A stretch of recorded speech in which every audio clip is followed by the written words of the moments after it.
Përshëndetje të gjithëve, mirë se erdhët në Pas Cilës podcast. Vendi ku tani e tutje do të kemi mundësinë të flasim për gjithçka që ndodh pas cilës së orës së shkollës.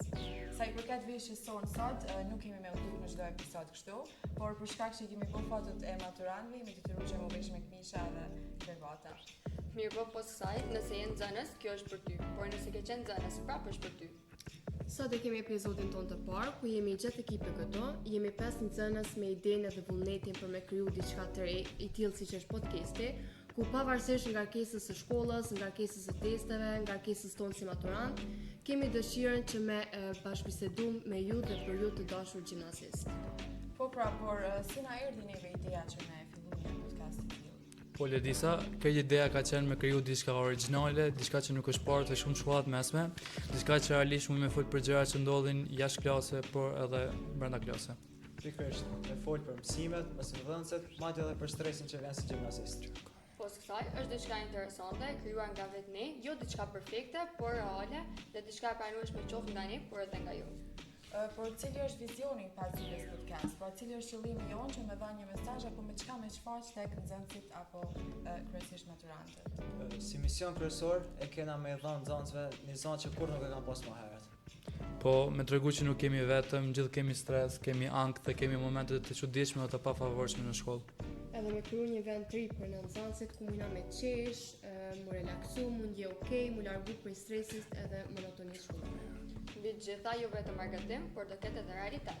Po pikërisht për vetëm këtyre temave serioze dhe aktuale apo shkollore që kemi me diskutu, në podcastin tonë kemi me hasë edhe tema argëtuese, të cilat munden edhe më përshtatet në juve dhe janë domethënë tema aktuale, sidomos për maturantët, cilën edhe kemi zgjedhur atë temë që me e fol sot.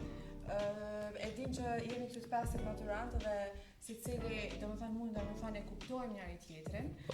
Janë disa evente goxha të rëndësishme që na presin, si mbrëmja maturës, mandej është testi maturës, edhe në fund ajo që besoj të gjithë jemi që e presim më shumë zemë është ekskursioni.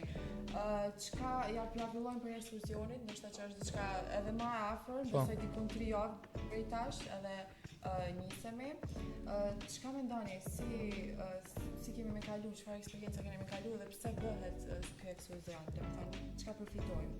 Ekskursioni është patjetër një moment, një event që secili prej maturantëve besoj e pret me shumë entuziazëm, ku është një përvojë e bukur, ku krijon kujtime të paharrueshme me shoqërinë, me gjeneratën tonë, ku gjithashtu na ndihmon ku mu largu prej stresit edhe prej ngarkesës shkollore që kemi pas 3 vite.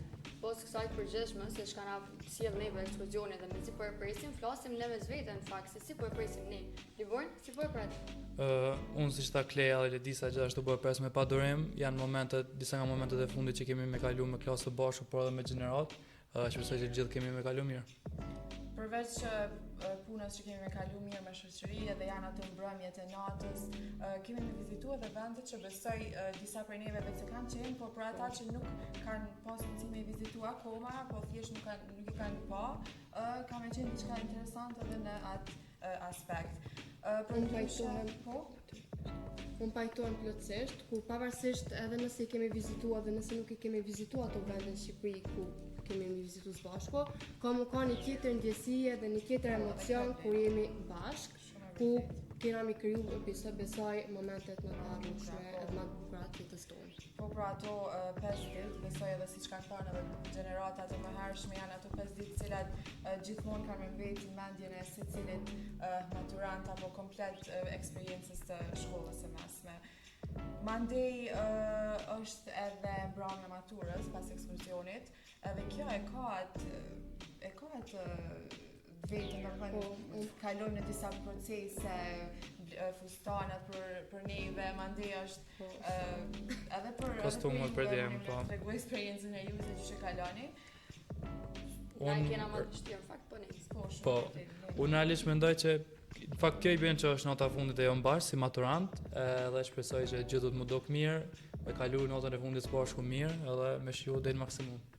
Po, mujna me thonë që konsiderohet si nota e fundit dhe për atë arsye e ka ndoshta edhe gjendjen emocionale që kalojnë disa dhe në fund është një farë forme përmbylljes, mujna me thonë, që edhe edhe pavarësisht që kena me u pa prap, bashkë, ka... Po përsëri është një prej momenteve më të veçanta në jetën e çdo nxënësi.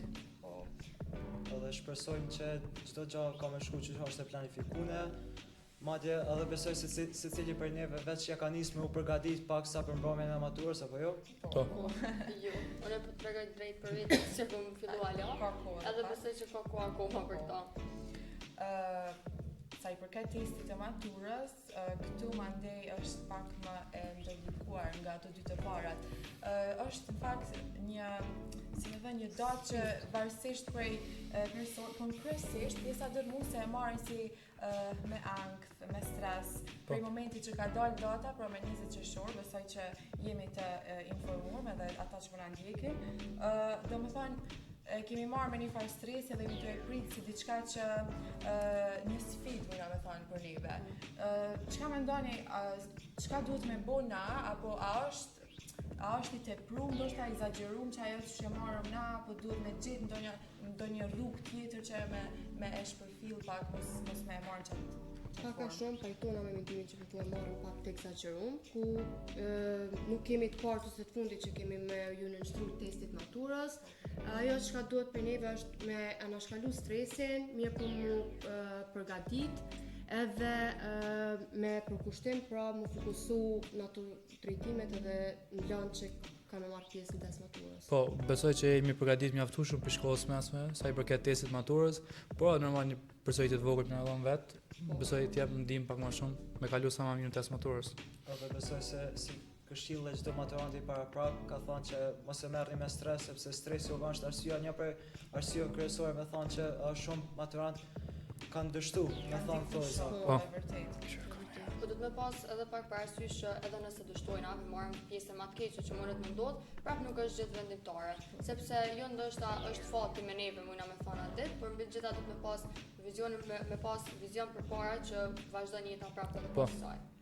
Ma pavarësisht kjo që po thot Vlera, nuk do të që me neglizhu që me thonë nuk është vendimtar, për shkak që testi maturës gjithashtu është një vendim i rëndësishëm për të ardhmen tonë akademike dhe profesionale, ku nëse na nuk e neglizhojmë testin maturës që mos me u përkushtu me mësu, padyshim që nuk mujna më pranu ose me vazhdu studimet aty ku dëshirojmë. Po, nuk është pjesa që tash me neglizhu, ama ndodh që në raste specifike ka një arsye tjetër jashtë me cilën nuk mund, dhe ajo tjetër është e veçantë. Po, normale.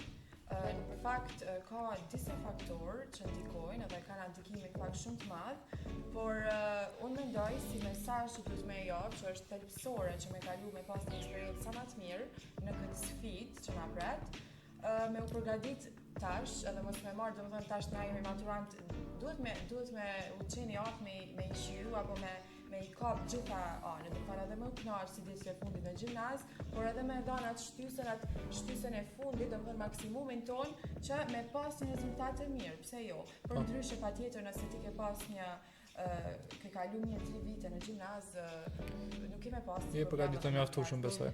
Vetëm që normal kuptohet, nuk duhet me elan atë ankthin, atë stresin që me mbizotru, edhe mandej që ajo ka me pas normal atë ndikimin e saj edhe shkon keq. Për ndryshe, prej gjeneratave të kalume, besoj keni ndi si e kanë kalu këtë periudhën e fundit, domethënë për 3 evente, si për testin e maturës, ekskursion, bërmin e maturës, çka keni ndëgju prej ose vëllezërve, motrave, diçka që keni hapur? Po, unë po flas për familjarëve të mi që më kanë treguar, domethënë siç folëm më më herët që ekskursioni dhe matura janë 2 raste speciale që ndodhen gjatë këtyre 3 viteve që jemi në gjimnaz. Sa i përket testit maturës, besoj që ata më kanë thënë që nuk duhet me pas stres edhe ankth, si shta dhe Ledisa që të mbizotron test edhe ta nuk mund shumë fokusu edhe me jap më të mirën tonë që e ki. Po dhe mendoj njëtë, shumë familjar ose shoqëri që e kanë kalu këtë periudhë kohore, thonë shijone këtë pjesën e fundit klasës 12 se është një për periudhave më të mira që mundemi kalu në jetën e juaj. Po. Diçka tjetër që pavarësisht që çka do që ka me ndodhë, domethënë na pret një ardhmë, secili e ka atë rrugën e vet, secili ka më ofru një mundësi që me bo atë ëndër, me realizu ëndrat e tij edhe do të me vazhdu karrierë ata që edhe vetë e mendojmë edhe me qenë të suksesshëm Po. në një fjalë. Shpresojmë gjithë. Kjo ishte edhe tema që kemi diskutuar në podcastin ton të parë. Mos të harrojmë, na kanë bërë vetëm edhe me u prezantu. Unë jam Edisa Gashi, prezantuesja e këtij podcasti. Unë jam Vlera Elshani, jam ndihmës prezantuese e këtij podcasti. Unë jam Kiara Madani, jam ndihmës skenariste. Unë jam Libur Ngryziu, jam gjithashtu ndihmë skenarist. Dhe unë jam Edvin Kuqe, kamermani i podcastit. Dhe pra kjo erdhi fundi edhe episodit të parë të podcastit ton 5 diles. Ja? Nëse ju pëlqeu, ndajeni me të tjerët. Dhe mos harroni të na ndihni për më shumë biseda informative dhe argëtuese në 5 Diles Podcast.